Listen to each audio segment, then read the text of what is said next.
Story. Three brothers, each one an ambassador, but for three different neighboring countries. Yeah, it almost sounds made up, doesn't it?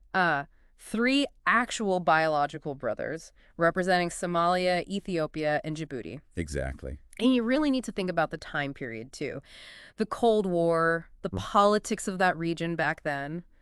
It just makes their individual journeys even more, well, striking. It really does. And I think to really get it, we need to look at where they came from, their background. Right. Muhammad, Ismael, and Aden Sheikh Hassan Durai. They weren't just random individuals. They were sons of Sheikh Hassan Durai. A very important figure. Yeah, a respected religious scholar, a merchant too. Yeah. And his influence really stretched across Somaliland, Ethiopia, Djibouti. It feels like their father's connections kind of paved the way. Absolutely. Sheikh Hassan Durai, he was from the Gadabursi clan, which is a big group across all those areas. Okay. And he lived in places like Harar, Dire Dawa, and Ethiopia, these major centers, before heading back to Awbare. So his family was really right at the crossroads of all these cultures and economies, even before the modern borders were really firmed up. Right. It transcended those lines in a way. Exactly.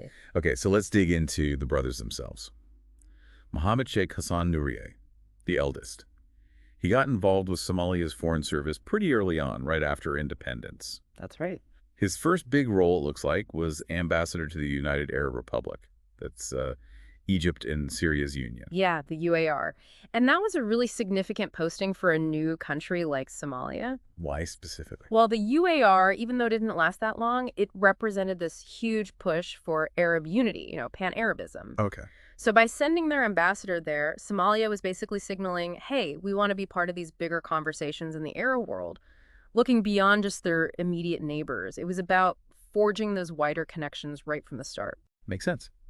And his career didn't stop there. He went on to be ambassador to Canada and then Nigeria. Quite a diverse set of postings. Yeah, geographically, politically. I mean, Canada and Nigeria are worlds apart. How would that have helped Somalia? Well, think about it. Canada connects you to the West, different political systems, different economic ties. Right. Nigeria, on the other hand, a major powerhouse in Africa itself. Always has been. Sure. So Mohammed's experience in those places, it would have given Somalia sort of a much broader view of the world, different perspectives, building relationships in completely different spheres, really valuable insights. Okay. Now let's switch to Ismael Sheikh Hassan Durai, because his story, this is where it gets really interesting, I think. It really does. Somali heritage. But he ends up representing Ethiopia as ambassador to Libya. How does that even happen? Yeah, that's the bit that often surprises people, but it actually tells you a lot about the Horn of Africa itself. Ethiopia has always been incredibly diverse. Lots of different ethnic groups, cultural groups, and that includes large Somali communities living within Ethiopia's borders for, well, ages. Okay, so it wasn't unheard of. Not at all. Ismail's appointment as Ethiopia's ambassador, you could see it as reflecting that internal diversity.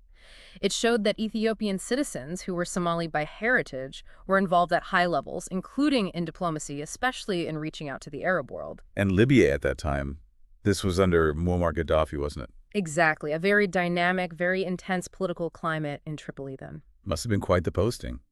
What did Ethiopia hope to gain by having him there? Well, Gaddafi's Libya was this real center for Pan-African ideas, Pan-Arab politics. Alliances were shifting constantly. Right. So having Ismail there representing Ethiopia, it showed Ethiopia was serious about keeping a strong diplomatic presence in North Africa, right in the middle of all that action. And maybe having someone with his background help navigate things. Precisely. Someone with that kind of cross-cultural understanding would be invaluable in such a, let's say, politically charged environment. Okay, fascinating. Now, the third brother, Aden Sheikh Hassan Durai, he represented Djibouti. The smallest of the three nations, but strategically vital. Incredibly strategic. Yeah. Right there at the entrance to the Red Sea. And his postings were ambassador to Oman and Saudi Arabia. Key Gulf players. Absolutely critical post for Djibouti.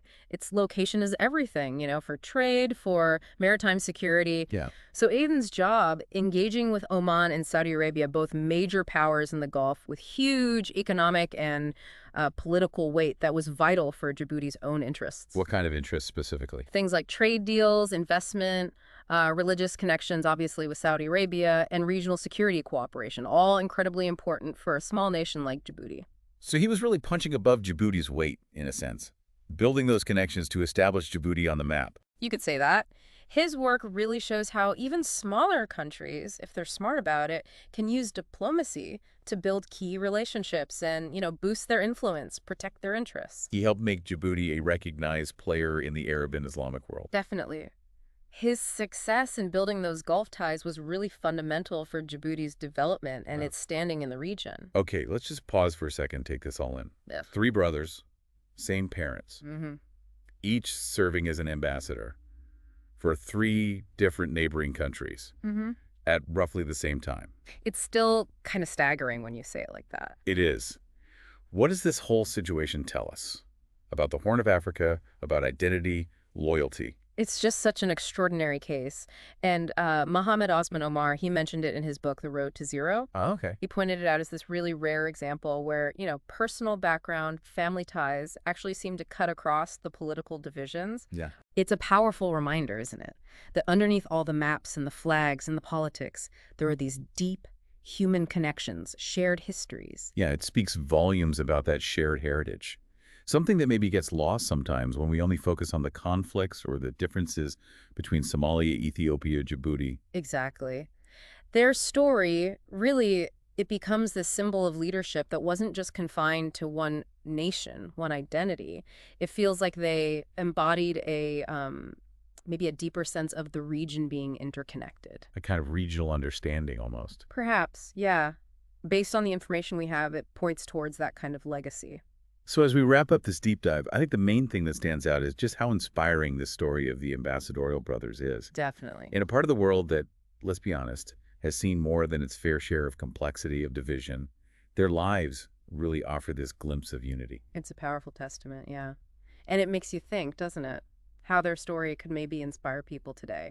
Well, just the idea of focusing on building bridges, seeking peace, maybe putting that ahead of, digging deeper into divisions.